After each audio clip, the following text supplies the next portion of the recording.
Palace was the main summer residence of the Habsburg rulers, located in Hitzing, Vienna.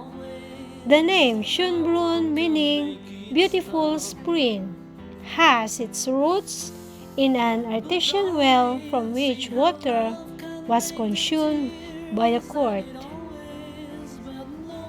The 1,441-room Baroque palace is one of the most important architectural, cultural, and historic monuments in the country.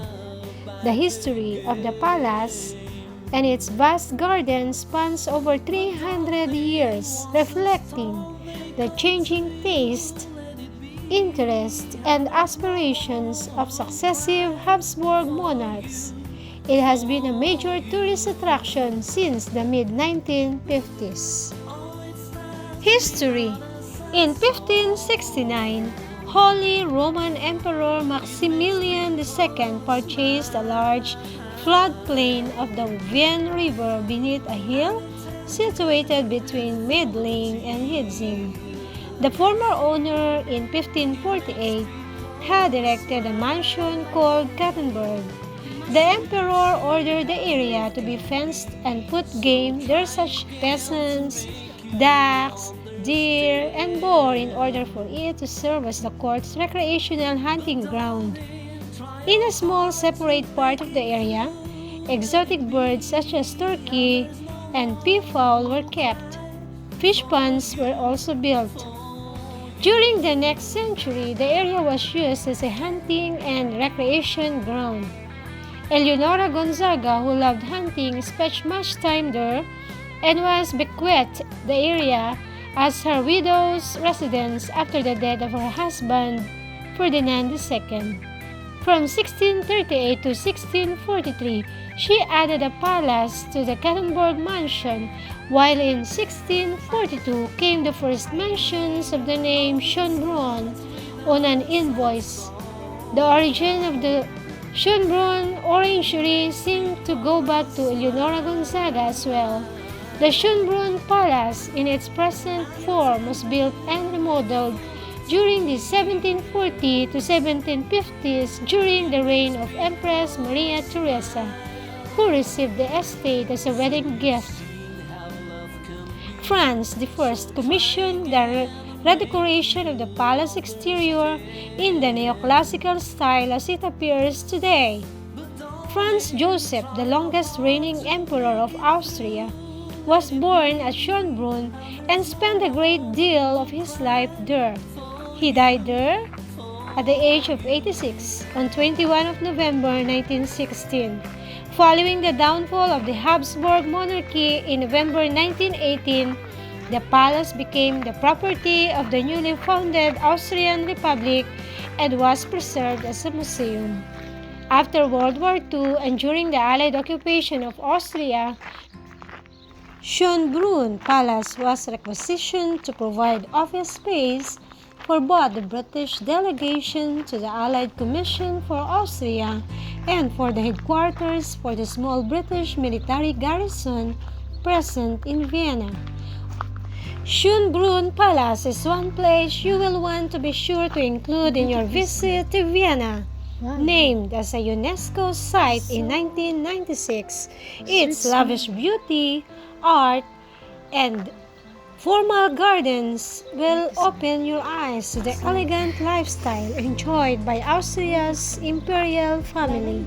Visitors to this place and palace included young Wolfgang Amadeus Mozart and Napoleon Bonaparte. Marie Antoinette of Versailles' fame spent her childhood here. Join the famous as well as the commoners of long ago who walked here, and you're sure to have a memorable experience. Schonbrunn in its first incarnation dates back to the Middle Ages, when it was used as a hunting lodge. Eventually, the Habsburgs came into possession in 1569, when Schonbrunn included not only a house but a stables, a watermill, gardens populated by pheasants, orchids, Emperor Maximilian II extended the gardens to include more fowl breeding peacocks and turkeys. Later, resident Emperor Matthias used this estate for hunting. He is the one who named it, according to legend, when he happily discovered a Schonbrunn, which means fair spring. The estate remained the summer country house until Emperor Charles VI gifted to his daughter Maria Theresa in 1728. Under her reign, Schonbrunn transformed into the center of court life. She hired an architect and together they rebuilt and expanded Schonbrunn into a palatial home. As many as 1,000 people lived here, making additions to the buildings necessary. Here, influence included painting the extensive exterior, a color that is now known as Maria Theresa yellow. The Schonbrunn Palace Gardens, the formal gardens. A trip to Schonbrunn Palace is not complete without a stroll through the formal gardens. Take a map, as the Schonbrunn Palace Gardens are large and tree-lined and it's easy to lose your way. You can get lost on purpose in the maze made of yew hedges, and you can play games in the garden labyrinth.